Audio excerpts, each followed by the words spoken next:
Hello and welcome to this impromptu Stampscapes Live. We're going to be trying something on this full-size piece of aged autumn stationery papers, just some cheap stationery paper that's designed for just kind of running through your inkjet printer. Looks like it has a configuration like this.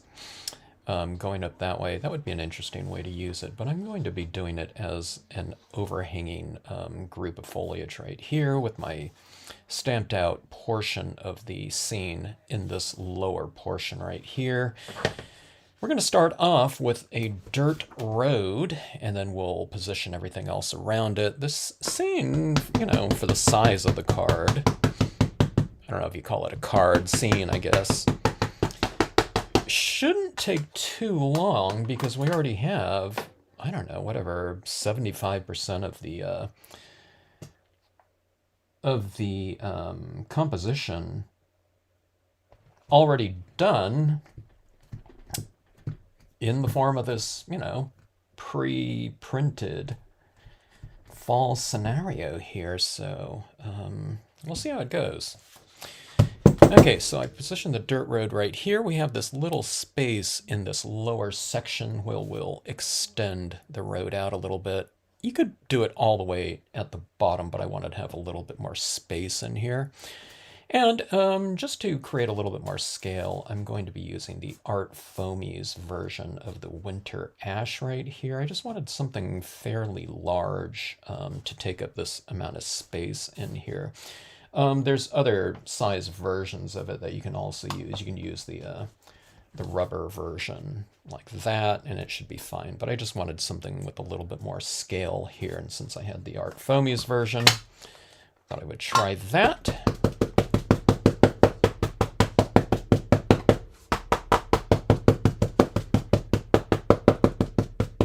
I really thought about using more of the evergreen style of tree, and there's a big tree trunk, and I thought it would go right alongside here nicely because there's already kind of this almost vertical column that it would kind of mimic going right up there, but I thought, I might want a different type of, more of a deciduous tree in here. Not that you don't see deciduous trees alongside of kind of your evergreens, but I thought it would keep it more in theme with this fall scenario in here with these leaves like that, so I can foliate this tree here with some additional kind of fall colors in the form of the acrylic paint pens.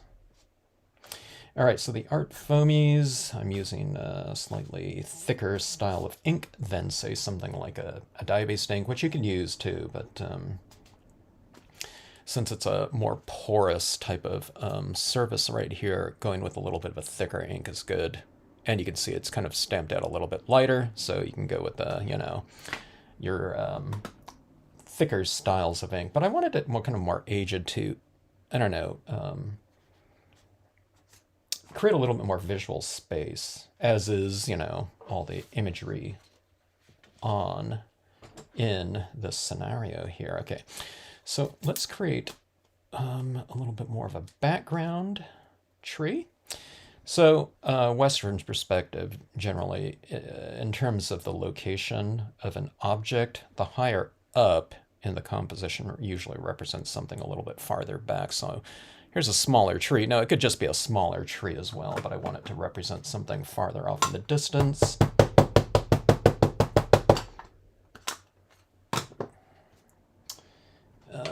Let's see, let's take off some of the ink off the bottom so it transitions. I'm going to take a little bit of ink off the top of it too, just so I get a little bit more of a varied impression in terms of lights and darks on here. And sometimes I remove enough ink and sometimes I don't. Hello, Linda! I can't get away from this paper, so playing around with that paper yesterday. It's got me hooked on the paper again, Isn't that some great scenes that we're seeing posted in the on the Facebook group? I love all the different techniques I'm seeing out there, and then the different compositions. I forgot who it was that stamped out that one of the lake, and there's these blue tones, but she used some kind of like around the base of the trunk, some kind of white ink or something like that, like right around the perimeter of the trunks, or at the base of the trunks. But then there was this lighting in the background that was really cool.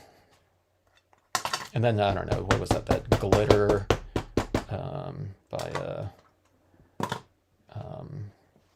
on that snowman and cabin top. That was really cool. Seen all kinds of different techniques, you know, some little twists that we haven't seen before in terms of media.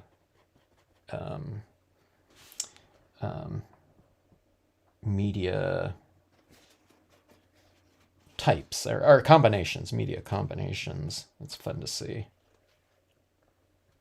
All right, let's go for another tree out to the side here, like so.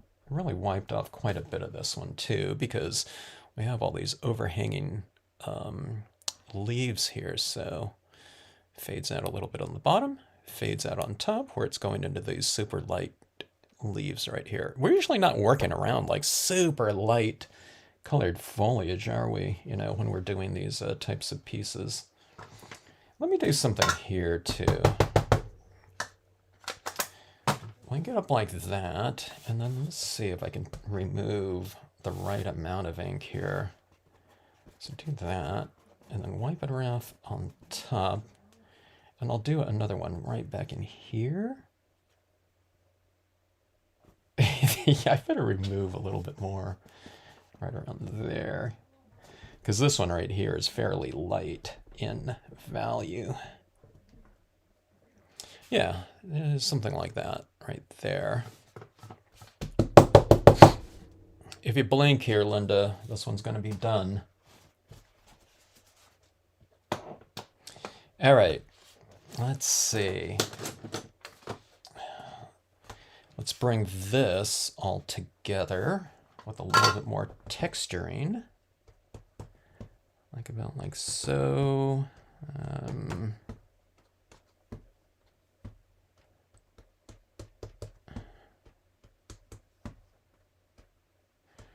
In terms of just usage, stamp usage, I think this Tiny Rock Small, I don't know if it's my favorite stamp, but I find it to be maybe the most used stamp over the past, I don't know how long it's been, a couple years or something like that.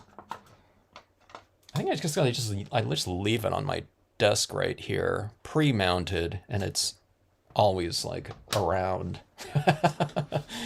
Maybe that's why I'm using it all the time. I used to unmount it and have to go look for it, you know, or something like that. If anyone orders that these days, I usually send them 2 of them because it's so small and easy to lose. So it's like I've covered people already in terms of the anticipated loss. All right, look at that. Our foundation is done. It's like doing I don't know, it's like doing a quarter-page card, but having the end result of a full-page scenario here. This one stamped out a little bit too light. I should have held that down. I should have re-inked with the, you know, the idea of the art foamy version being used on this pre-printed paper, because this printer's ink on here is already kind of resisting some of the impression. Yeah, quite a bit. But if you want this darker, you just fill it in with a colored pencil. Hello, Tracy. How are you? You're settled in for the evening, huh? Yeah, the tiny rocks, huh? I didn't used to use it very often.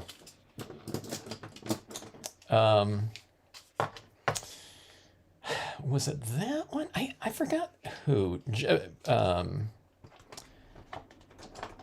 I forgot who requested some rocks at first. I think I created pebbles first, and then I used that quite a bit. Okay, let's see. Let's put these away here. All right. So this is the scenario here. Yeah, those tiny rocks they come in handy, don't they? It's like if anything isn't connected, it's like the instant connection between all of the different elements. And it also kind of breaks up the monotony of like grass textures or something like that. And I'm using it as like a shading tool now. I didn't used to use things quite as much in terms of like stamping repetition, you know, like tapping it like this. And I'm starting to do that more with the texture forms. I should do it more with like sedge filler and see what I come up with. Oh yeah, that was another thing. So someone did that. I don't know, it was like a painting, like of a coastal scene on the site, and they used bush in the left and right corners and kind of repeated it. They didn't tap it around like that, but it was stacked up so it looked like a, you know, I almost didn't recognize it at first, or I didn't. So it's like I looked further and I was like, oh, okay, that's like bush large that they used. And I thought, oh, that was pretty cool. All right, the dog walking individual here.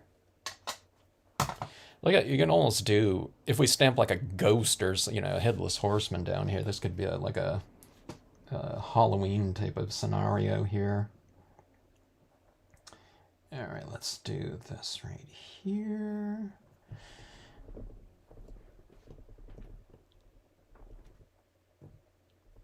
I used to always kind of wonder, well, I don't know, I didn't wonder about it, like, but sometimes it would come to mind. I wonder what my favorite or most used stamp is. And it was easy to say years ago. In terms of a foundation stamp, it was always Lakeside Cove Large. And I would demonstrate with it a lot of times, and it was a good kind of intro, kind of gateway stamp into the line. And then I did I don't know, I probably used it on 100 of the YouTube videos. And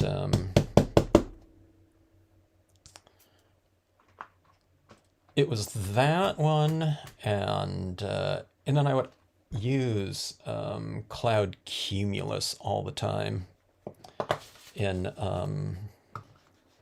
different scenes. I need to break that one out. That was definitely like one of my favorites for a really long time. If I kept it out on my desk here, I'm sure I'd use it a lot more. But yeah. Yeah, the Headless Horseman. I always did, I think it was, what was it? I forgot the name of that stamp. Is it Rider or something like that? But, okay, this came out light in value, so let's tone it in a little bit. So I'm just going to do it with this. But we're going to take advantage of this lighter impression here, since it didn't stamp out as dark as I wanted it to. But again, what you do is you know, something like that, we might as well take advantage of it. So let's have the lighting coming from, you know, kind of more the center of the card, like right in here. Or, you know, I guess this whole area in back of this tree, okay? So what we'll do is we'll take advantage of this lighter impression here, and something that we couldn't do really just inherent in the impression itself. Why don't we just tone? I can do an interior kind of shaded trunk like this, where I can kind of do the center of it and have both sides of it a little bit lighter. Or we can just kind of emphasize like one side. So right over here, it's the bottom of this branch coming out of here, and maybe to the side of this trunk right here. So we'll go like this. I guess this is where it gets a little complicated right here. Here, that lighting is coming from like underneath these branches, so maybe go top lit a little bit. I don't know, just a tiny bit of it. So you can go like this too, and you can kind of oscillate it a little bit. You go kind of like a little bit darker here, and then you break it up and go a little bit darker up there, just so it's not all just completely, connected. And again, it's just for a little bit of variation, like that. And see this one right back here, this branch is coming out. Why don't we just leave it lighter so that it looks farther back than this kind of larger branch right here. So you can just kind of decide if you want this one to look like it's connected to this one and dark, closer to us, then we can make it darker, or you can just leave it light and it kind of recedes a little bit. So, whatever, making it, might as well make use of that, kind of lighter impression, lighter than expected impression, I should say. Then here, kind of altering that one a little bit. All right, okay.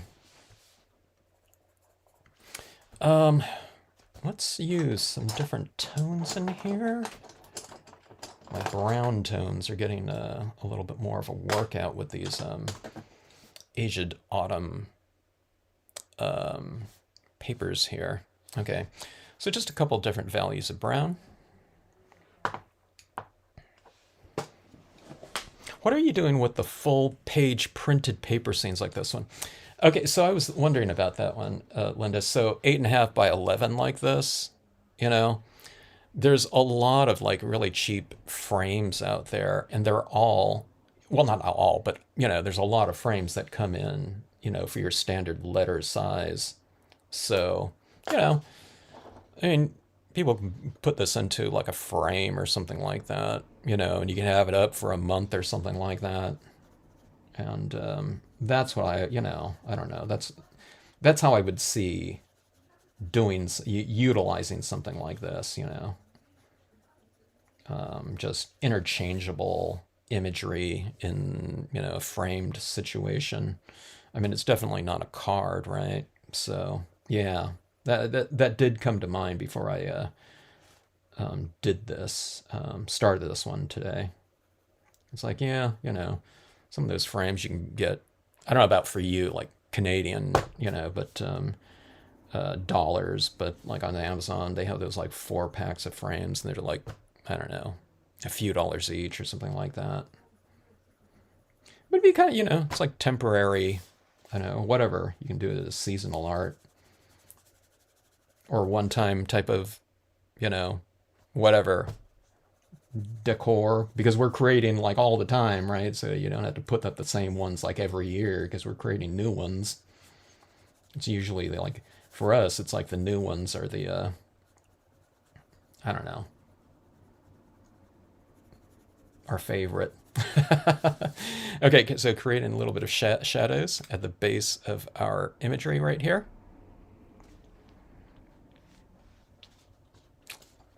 Hello, Aaron. Good to see ya. I'm the Bob Ross of stamping.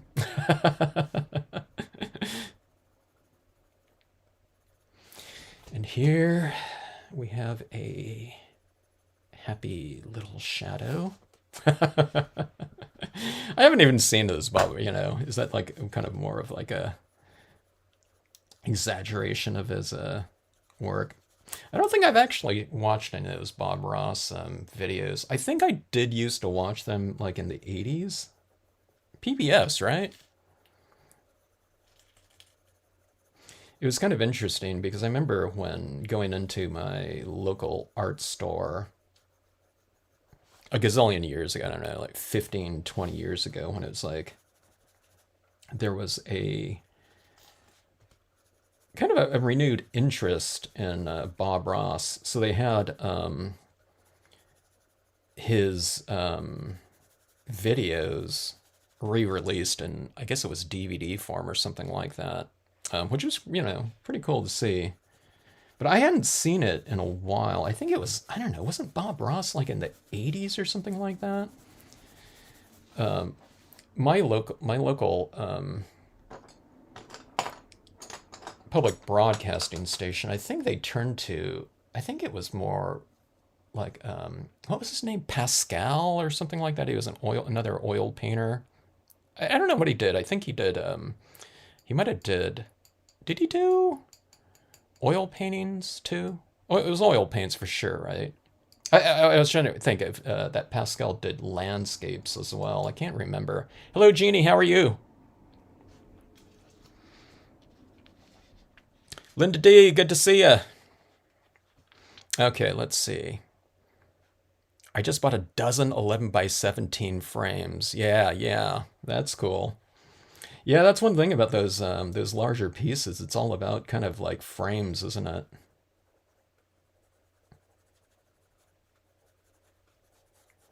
Jeannie got one of my Jeannie got what was that one piece that I forgot what I called it, Jeannie, that one that you picked up off of eBay, that 11 by 17 piece.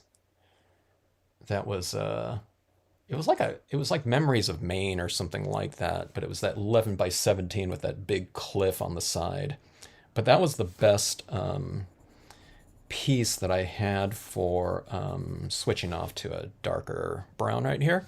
Switch. Okay, this is, if you just joined in, this is where that's lightest area of the whatever the paper, the pre-printed paper was right here. So I'm making this like that as my light source. So all these shadows are kind of facing, kind of going to be referencing that area as my light source. So the shadows are roughly kind of aimed at that, and it goes back in perspective like this. So you always have the angles kind of roughly that. But this is like if the terrain was like absolutely flat. So I'm kind of like arcing in it, and it's not exactly like a straight line. Okay, this isn't supposed to be like concrete here. It's, this could be a slope or something like that. So you just kind of, you roughly aim it. Maybe that was wrong. So yeah, I have it going like this way. It should be a little bit farther down this way. So let's change that a little bit like this. And here's what you do. You just kind of make the shadow where it's emanating from, at the base of this object, make it about the same darkness as the object, and then transition it a little bit lighter the farther it gets away from it, okay? Okay, so right here, base of that one was fairly light in terms of my impression. So go a little bit darker right there, and then just kind of peter it out like that, transition it out. That. See, like that? And then you have these kind of little roughly kind of... Now these people right here, I mean, that shadow would be like his legs coming out. I don't spend too much time, fussing about that. So I'll just go like this. I just kind of do that. And it kind of gives them a little bit of a foundation. Then if the light is coming from, I'll just kind of, it's kind of like this. And then you just kind of go like that. And that's, like good enough, for me. Because I don't want to think about, okay, where are these feet? There would be a shadow in between that. I don't do that, Now, if I was in a perspective class or something like that, taking beginning perspective in a, college course, then I'm thinking about that. But not here. Okay, so here's a little bit of a horizon. Horizon would be probably lighter up there and darker down here, but we have to kind of establish it so we can see it in here. So you take your artistic license and just kind of draw it in there like that, and you're playing kind of contrast against one another a little bit, and they're wandering into the light. So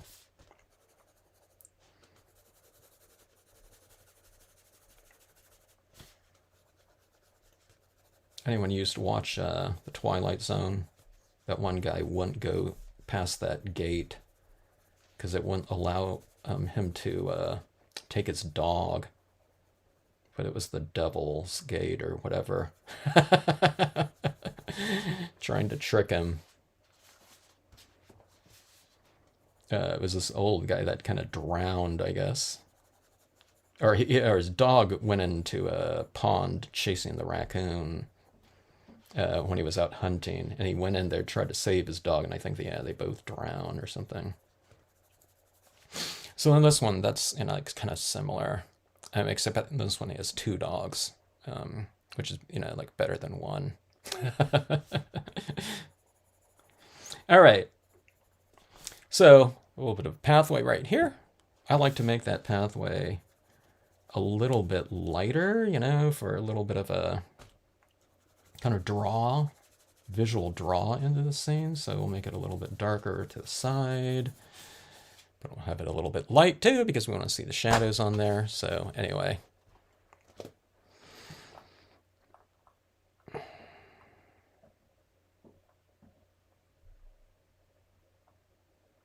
Linda just woke up from a nap. She heard my voice on YouTube and she thought she was having a nightmare.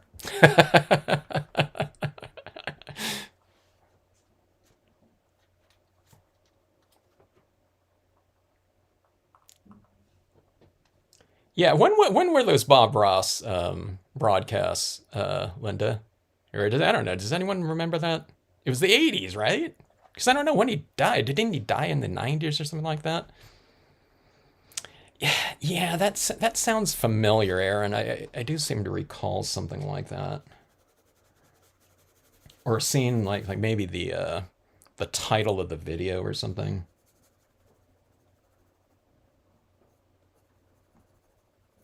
Wasn't he was in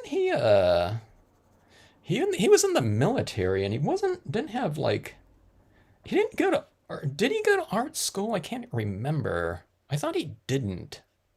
But how did he I don't know, how did he start doing that?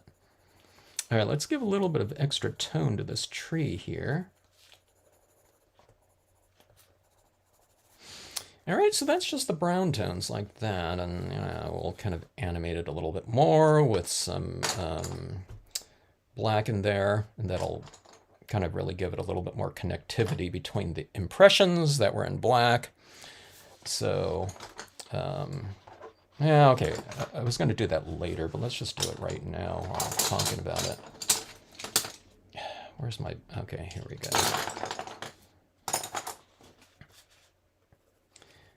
So whatever you stamp out your imagery in, use the same tone generally to bring it together. It doesn't have to be the same value of it, like the same darkness, but at least the same basic tone of it, okay? And like in here, the shadow, I went all the way down here with that darker brown, but with the black, maybe you stop like right here, and then it transitions out this way using those lighter tones. Here, let me kind of see this tree right here. It's not like sitting in my in the setting as much, so I'm gonna give it a little bit more of a foundation. So here's the tree right here. So what I'm doing is I'm kind of bringing it into that area like that. Okay, now there's also some brown tones down here, but if you do something like that, I find it anchors the trees trunks into the scene a little bit more, or even the people, it gives them a little bit more visual weight like that. All right, so, and see right here off to the side too.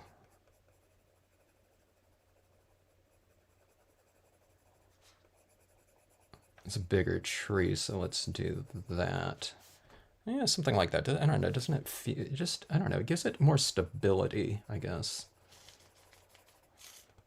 And it kind of incorporates the tree in this, the setting a little bit more than it, if you do get kind of this little flare out like that, it feels more connected than, than something like a, if you're putting like a telephone pole, or a light, post or something like that into the ground. So that's like one of those little tricks that I do, or whatever, techniques like that. This is getting a little bit darker and darker. It might end up being like a Halloween scene. We were talking about if you stamped out something else on this road, you know, this could easily be kind of like a cool kind of fall Halloween scenario here. All right, so one of the things I've been doing on this predominantly, you know, fall toned scenario, color scheme, reds, oranges, yellows, that type of thing. You know, we've been tweaking it a little bit, you know, so it's like bringing in a little bit of the hint of green into it. I think that kind of helps it a little bit from, it just, I don't know, it helps it in terms of just, it's just kind of like a subtle, whatever, foray into the next, you know, kind of a, what do you call it?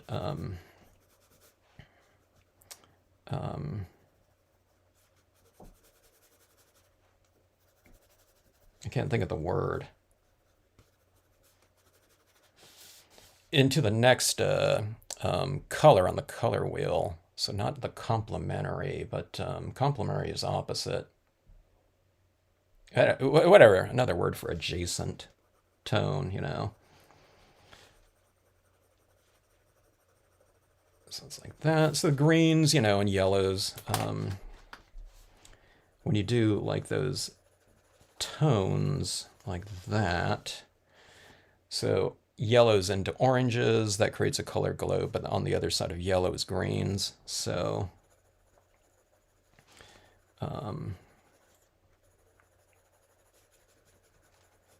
it creates another color glow into the opposite, or whatever, you know, opposite side of the yellow. I'll remember what I'm trying to say after this, after I get done with the video. But see that little greenish tinge down there? So it helps for that little color glow. When you add colors that are complementary to one another on the color wheel, it creates a color vibration. But when you do the whatever that word is for adjacent tone, it creates a color glow. Okay. All right, so anyways, yeah. See that little tinge of green down there? I think it helped it a little bit, just in terms of, I don't know, the monotony of the whole color scenario. It's not wrong to just leave it in there, but I don't know, it just kind of expands it a little bit. Okay, let's see. Let's go with some large 3mm paint pens. These will probably look fairly bright when I apply it on here, but then it's going to dry and get a little bit duller, which will be good for this kind of, you know, this more antique, whatever, paper scenario on here. So here's one of those kind of instances where kind of having a little bit more of a watery pen, you know, might be beneficial, because the colors underneath will show through it, and they're not quite opaque, but they're, you know, a little bit more translucent.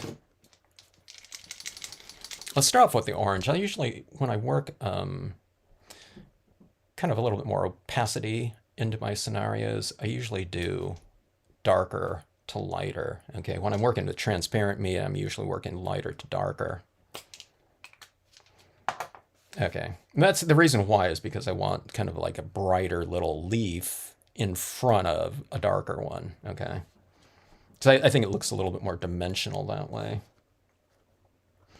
All right, so with something like this, there's a big, huge area. I'm not trying to like foliate the entire tree, so what you do is you just kind of cluster and vary your application of these little, in this case it represents leaves, but they're, you know, little dots like that. So, I mean, just, you know, I mean, it doesn't take too long to cover like a whole region area of your trees like this. And this is a pretty big tree here, so. Yeah, but see that right over here? Those little dots over there seem a little bit darker over light. And hopefully, maybe when I get to the yellow, it'll seem light over dark.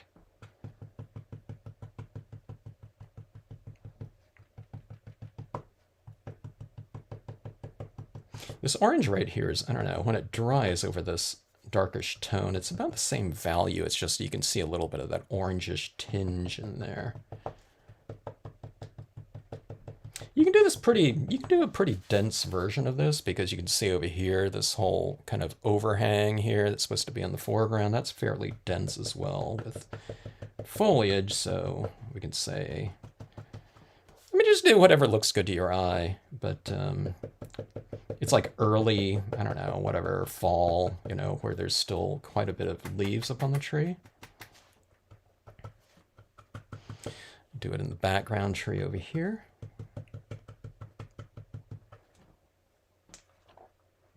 Oh, you got it over your desk, huh, Jeannie?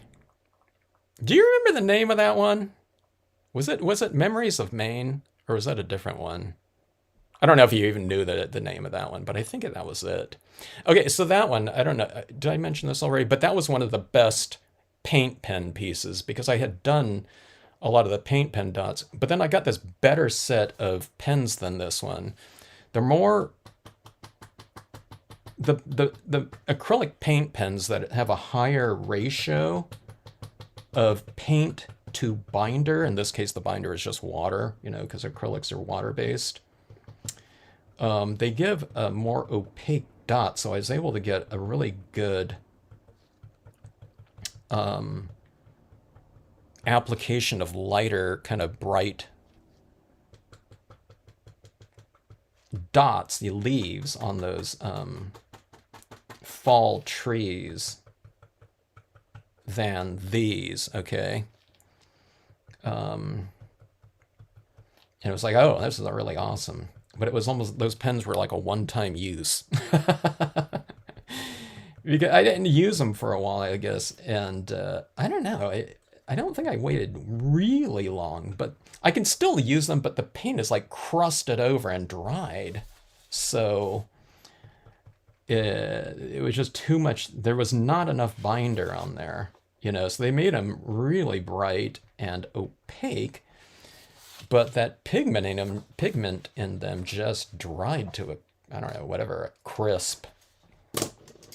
And I don't know if I'm going to go with this canary yellow here. I'm going to go with this little bit of a duller yellow right here. It's amazing to me that pen set had these two variations here. It's not even that big of a set. I think it's a 20 pen set or something like that.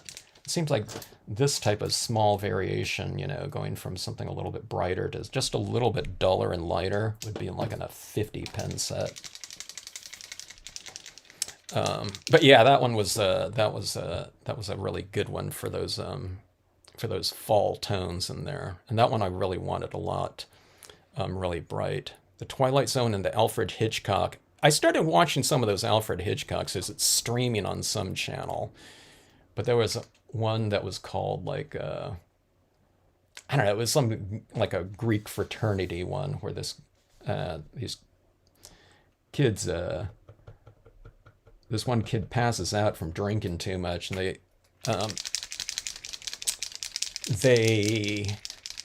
put, I don't know, something in his hand or something like that to make it look like he killed someone or something like that, and they all leave, and when he wakes up, he thinks he's killed this guy, but the guy is actually like asleep or something, and he buries him in the sand dunes, but the tide has come in. When they all kind of think, oh, hey, it was a big joke, and it's like the tide has come in, so they can't tell where he buried that other guy that was also passed out drunk. But I remember seeing that one, like, I don't know, back in the 80s. So it's like, I need to find the name of that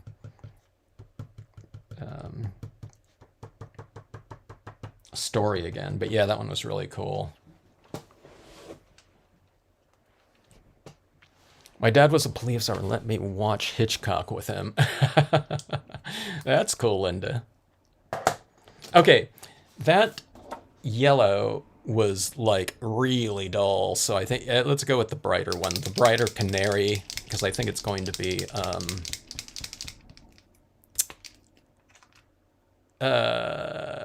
transparent enough to where it's not going to be like stand out like super bright. Okay, now see this, you can just kind of do it a little bit offset from some of those applications of orange. Well, I don't know, it looks like I can put it wherever I want. See, that kind of really stands out right there, but then it absorbs in. You can, I already put it like right in here and you can't even see it.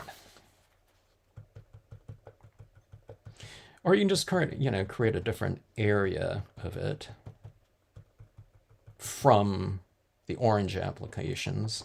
It just kind of becomes a little more textural, I guess. I guess there's a hint of it in there. This is really soaking into this paper too, because it's really porous, just cheap stationery paper. So I guess you get a lot of the pigment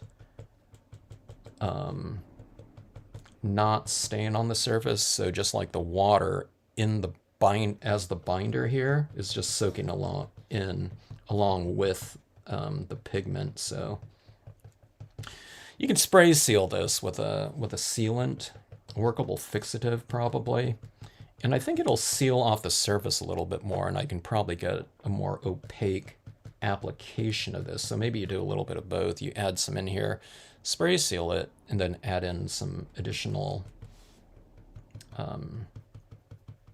touches in there for a little bit of a different, more opaque and bright look, maybe. I don't know. It probably would work, though. I'm guessing, because it wouldn't be soaking into the paper as much. But here I think it's helping a little bit. Okay, so we have all these tree limbs right here, and this is where this can kind of come into play too. You kind of put some over the front of the branch, and then it breaks up these branches a little bit more.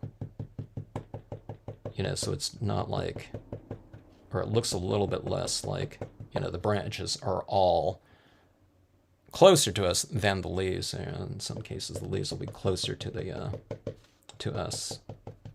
Maybe this isn't, I don't know, maybe this isn't opaque enough here. Let me shake this up a little bit.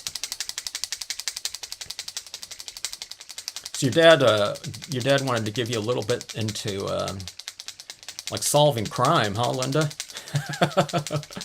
With the Hitchcock.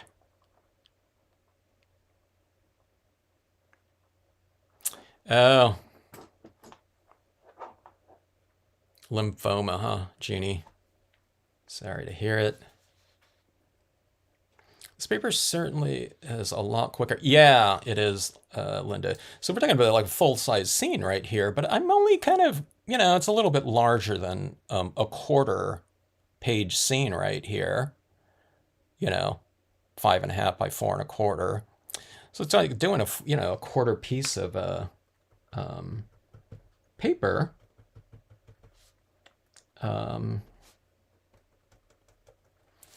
But when you give it to someone, your piece, if you do give it to someone, you get like credit for doing a full-size scene.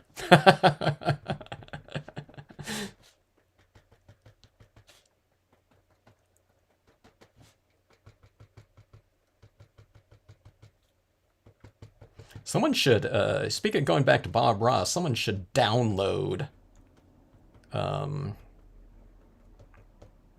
a Bob Ross painting, print it out, and then do like a photo stamping type of thing, and add on to the Bob Ross. Wouldn't that be funny? Okay, so anyways, we got that foliage up there like that. And then one of the things about fall foliage is don't forget to kind of put some, that's not opaque enough. Let me try something here with my, maybe these are a little bit more watery, these 3mm pens, than the smaller ones, because it has this felt tip right here. So that's, there's going to be a lot of paint on that when you're utilizing it. So they make those pens a little bit more watery, okay?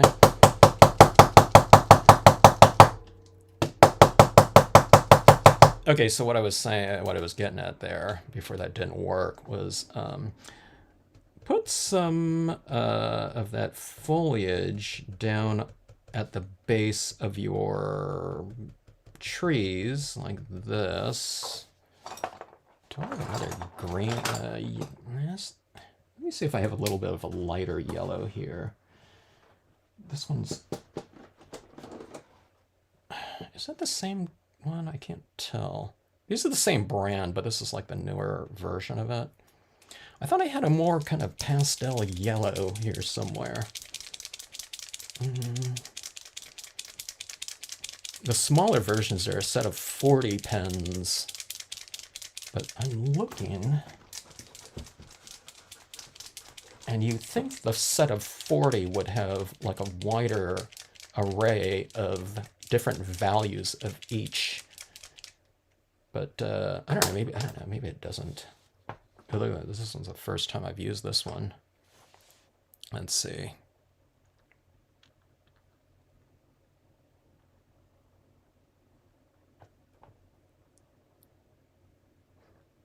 I don't give you nightmares.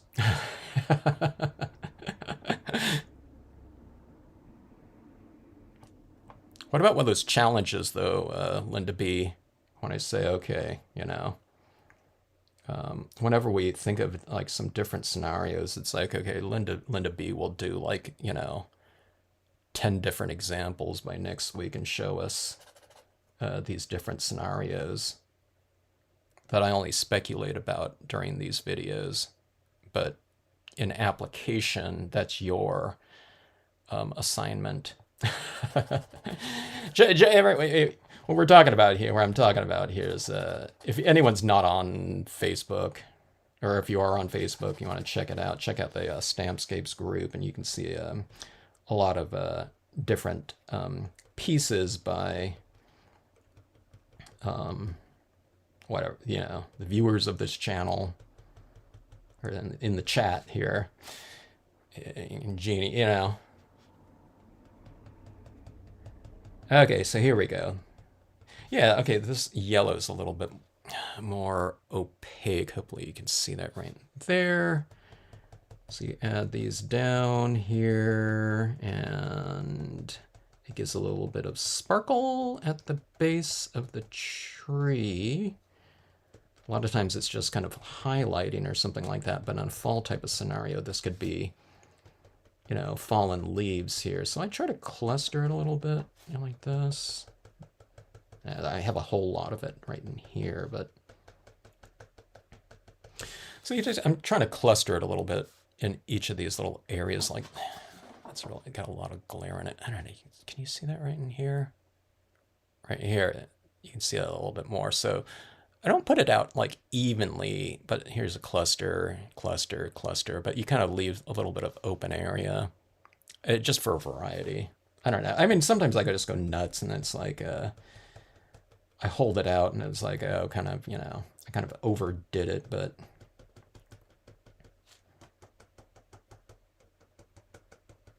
I don't know. If you guys are ever doing scenes and it's like you kind of work something and it's like an extreme amount of some sort of application, I don't know. Just see it as like a source of pride as far as like a process goes.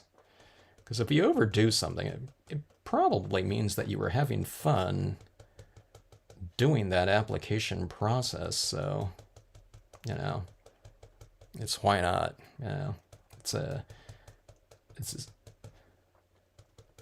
don't know if it's equal to, you know, but for me it is about the process as, you know, as much as the kind of the end result, okay?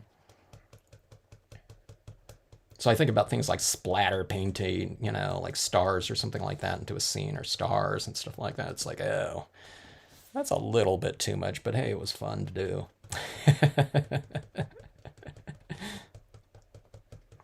And then if you give your cards away or something like that too, it's like, you know, you may have overdid it, but what do you care, you know? It's, you know, you're going to be giving it away anyway.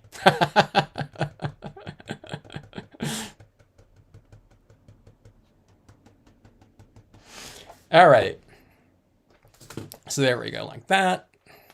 That's pretty bright right there. I think it's like I said, I think it's gonna kind of dull out anyway. I'm semi joking about the application. When I do a little bit too much or something like that, I just add in that white pigment ink, and it's all's cool in the world. All right, let's do a little bit more of a kind of a end of road type of whatever lighting scenario in here. We'll add a little bit. Okay, let's shake that up. That one's like all liquid.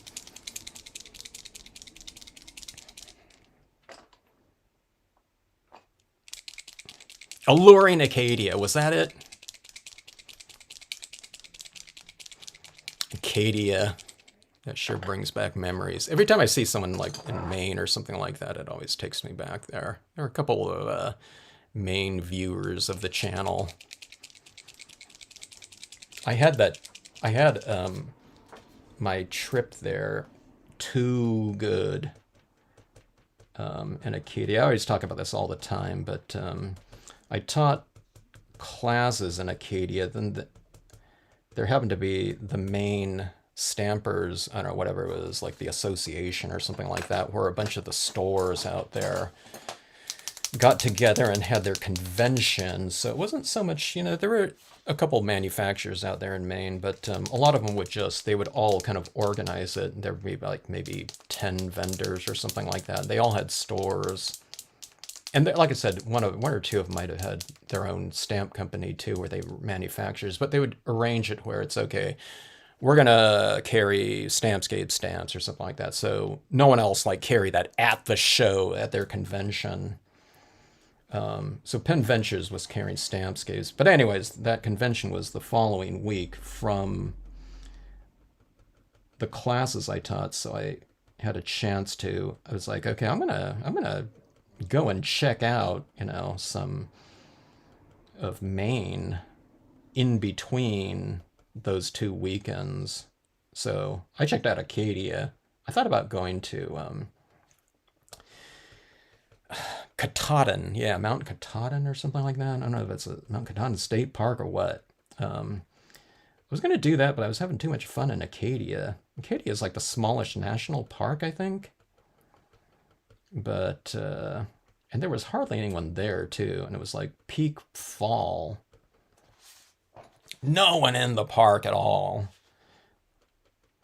Parking in is in the fall, so it's post, summertime. And,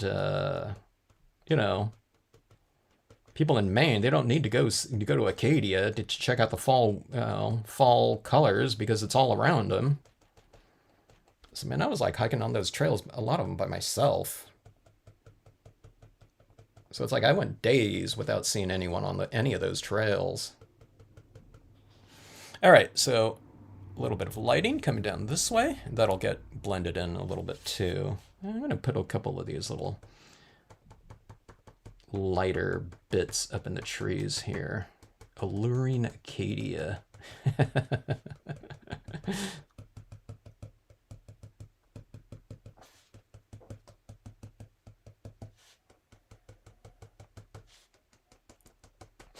All right, so a little bit of a contrast up in let's do a little bit of this too here. This white isn't showing up too much. I won't add too much of that.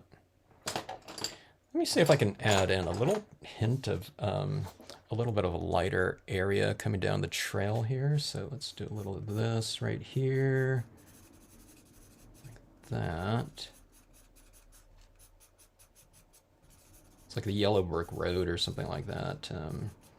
When it's a little bit lighter off in the distance like that, you feel kind of more emotionally compelled to go towards, this illuminated area.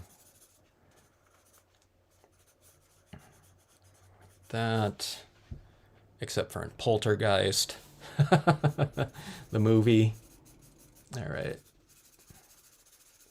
So we like that. This is a little bit of a pastel pencil, so we've added a little bit of white down there. So this is kind of this what are horizon illumination like that. And sometimes adding a little bit of this pastel in here, it feels more kind of like a painting or something like that too, I find. So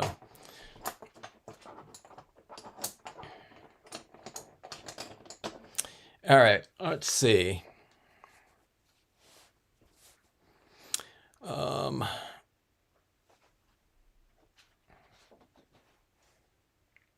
Go and walk in an area like this, Linda.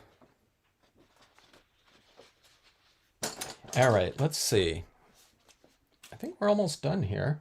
Let me here. I can use this cotton ball again.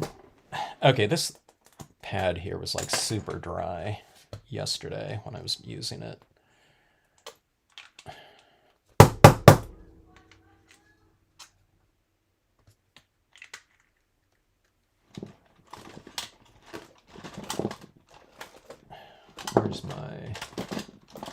Where's my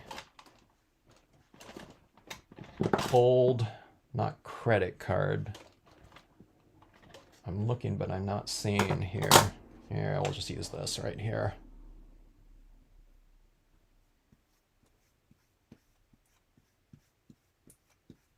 Here's my acrylic block here. Okay. I need to be careful about this now, but you know, when you just re-ink this was really, really dry, so I don't think it's going to be too sloppy wet, even with that amount of re-inking on there. Take it, smash your applicator, in this case a cotton ball down, like this, and let's add in, kind of reiterate what we just did with a little bit of that pastel. Actually, there's quite a bit of white on this white ink, so I'm going to be careful, somewhat careful about the application of it. I don't want like white blobs on here. So it's like this little mist right down there. It's like a really soft light. So you add that little bit of softness in there and you feel a little more compelled maybe to enter an area that's has this kind of a soft illumination. This is where it kind of like you add a little bit more like an emotional quality into a piece with lighting. And there's different types of lighting, right? There's like a little bit more of a crisp lighting, softer one. So right in here, you know, you can just kind of add this down here like so, and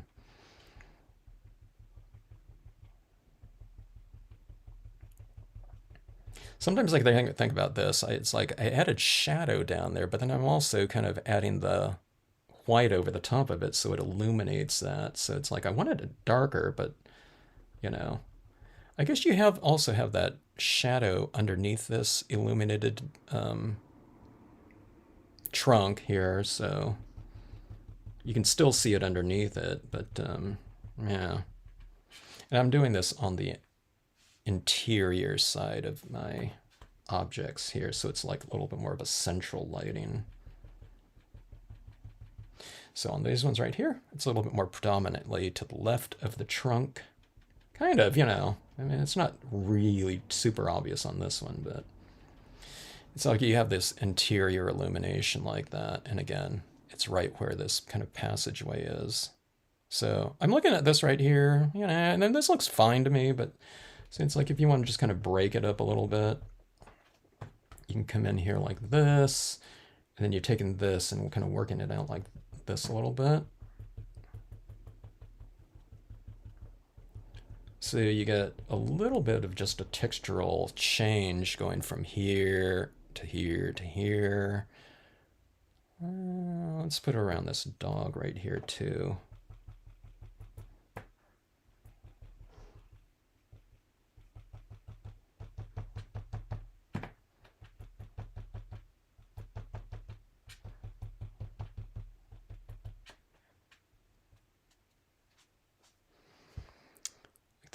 I don't know if you can see that right there. There's just a little bit of kind of this haze right in there, so like that. See that right there? I don't know. I think that's kind of fun, you know, having that little bit of a change of lighting. Let me come up in this tree a little bit here too. So this tree is kind of uniform darkness right in here. And there's those little tweaks that you can do, you know. It's not needed, but it's little things that I think are fun to do for me. Those little detailed things. So this one's a little bit lighter, and this trunk over here, these trunks up there are a little bit darker. You know what I mean? I mean, if you want to, like this trunk right here, you know, because this is right next to the light, you can also play it, add that a little bit in here. I don't want to go too much in here because it's, you know, there's nothing underneath it, so, but, yeah, here, right here. See, this is really close to the light, so I just put some on that trunk right there. You know, so it turns the tree in space, as they call it. So instead of this static, uniform, toned object, you put different lighting on it so it seems a little bit more rounded. Like my hand here, you know, there's different lighting kind of things on it as opposed to like a silhouette, you know, type of thing. So, again, you know, just kind of turns things in, you know, objects a little bit more of a three-dimensional type of lighting reference or something like that. And again, it's not really, I mean, it kind of, it can be a little bit where you do it, but it's just a little bit more that you do it and you don't put it everywhere. So it's like right here, none right here, some right here. You know, I mean, if I did it over the whole thing, then again, it would all be uniform. So some of the base, and it's usually like on the base of things, but not always. Okay, so here's this little thing coming down right here, and, you know, you can do it like that, and, you know, it seems a little bit different like that than down here, so it's none, some, none, like that. Anyway, fun stuff, and those little tweaks that, you know, are pretty fast to do and can be really subtle, but,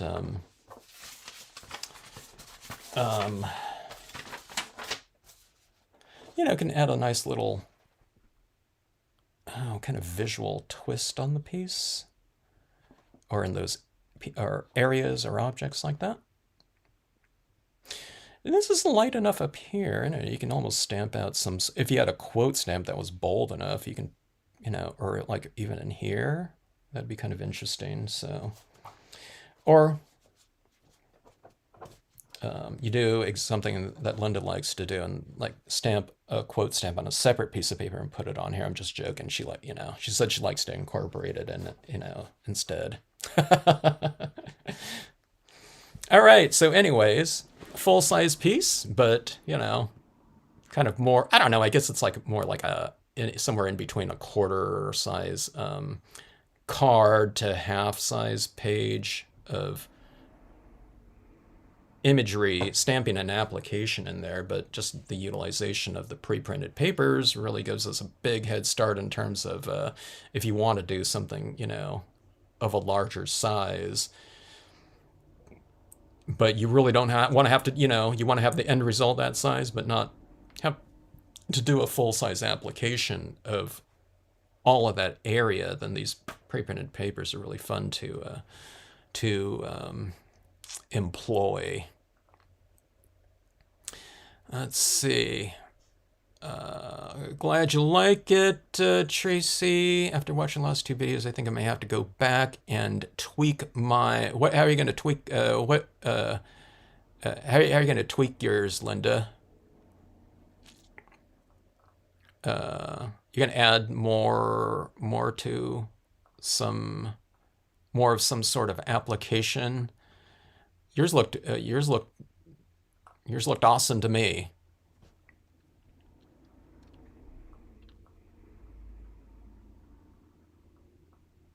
Let me see, I'm scrolling up here. Let me see, what were you referring to, Aaron? They were supposed to be tutorials, kind of unrealistic. Oh, were those to the to those videos? Oh, those DVDs, those DVD releases that were that I was mentioning. I never really looked about it, but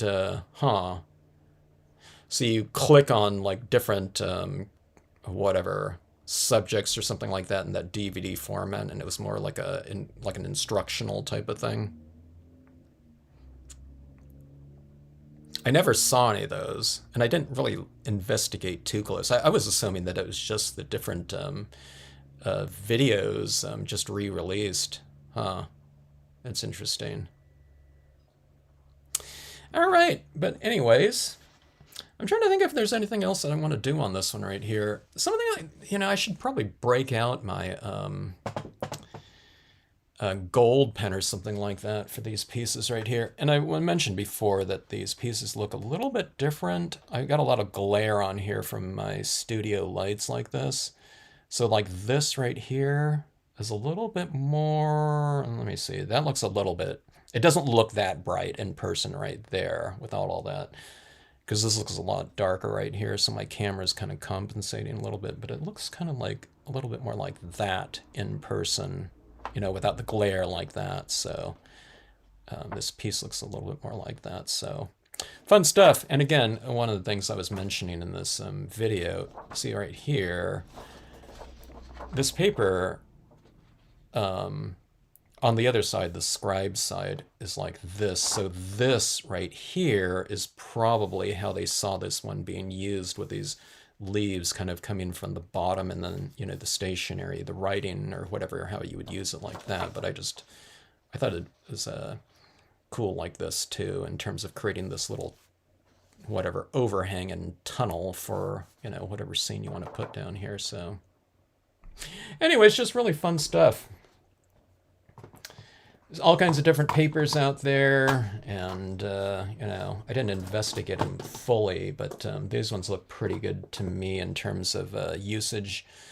And I was thinking more about it in terms of different spaces on these, so I was imagining them being cut in half or used on the quarter. I wasn't really thinking about doing them in full page scenarios, but on, a lot of them, it's really fast to do these, where it really takes up a lot of space. It's really fast to do these 8.5 by 11. So if anyone just joined in too, they were, Linda was asking, hey, what are you doing with these 8.5 by 11s? Well, those Amazon frames, not, I don't know, it doesn't have to be Amazon, but, there's a lot of different selection up there. But there's a lot of different frames, packs of 4 for $16, or I don't know, maybe even cheaper, $12. Or just some cheap frames, and those frames are, they look pretty good. You can, throw your pieces into a frame or something like that, and, when you have another piece that you want to exchange out, when you get tired of looking at that piece, so, I don't know, they'd make pretty good wall hangings or something like that. Temporary pieces, for some of your latest scenes, I guess. Anyway. Yeah, they're double-sided, Tracy. So, okay, so that was one of the things that a lot of people asked about. They said, hey, I went to that link, and, there was a bunch of lines on the thing, but then they don't really promote the backside as much. There's like a scene like 8 different types of scenarios, and then they have like behind it the other version, not really clarifying that it's not just this, it's not the same scenario just with outlines. It's like a completely different paper. So it's almost like you get 16 different types of paper or whatever designs for your money there. So like this one right here has these leaves like this, but this side is this, just, I don't know. And I think it looked pretty cool. I did 1 or 2 pieces with the lines on there, which I thought was pretty cool. It added a little bit of a graphic type of element in there, especially if you do, I don't know, I need to write something on those lines or something like that too. It would look like a little bit of a journal or something like that, I think. Yeah, I'll have to try something like that at some point in time. But yeah, fun stuff with these papers right here. Here it was done on the half page slimline format like that, 8.5 by 11, like that. This looks good flat too, but I thought it looked better as a, or like a horizon card. But see, that's that scenario right here. Leaves down like that, and this side it's like this right here. So This would be fun, like little loons or something like that, and make this kind of water or something like that. And then you can write your poetry on here. Your haiku, whatever.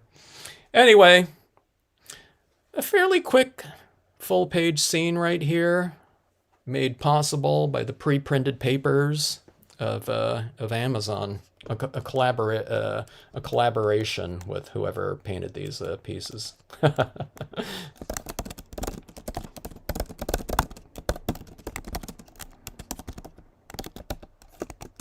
Thanks for checking out the full page fall scenario. I should really be doing spring scenes or something like that, but I wanted to do another fall piece. I was really enjoying this aged fall paper like that, so I don't know. Yeah. Just really fun stuff. I like seeing these kind of develop too, with all this already on there. So it's just a little bit of a different kind of spirit than, you know, us starting off with a white piece of paper that we've always been doing in the past, you know. So a little bit of twist in terms of your basic compositions, I guess. And I don't know, whatever color schemes that we're using. So just a matter of matching, for me, matching the color schemes up with some different media. Colored pencils in, you know, fall tones, and then the paint pens, you know, with that. I didn't use any alcohol pens on this, but you can layer, you know, some lighter tones down there as well. Didn't really need to on this one, though, because I didn't have a lot of space in here. All right. Thanks again, everyone. Great to see you. Linda needed to go and prep the main meal of the day. It's 8:30 p.m. our time here, and I need to do the same thing. I should have a set menu so I don't have to think about this every week.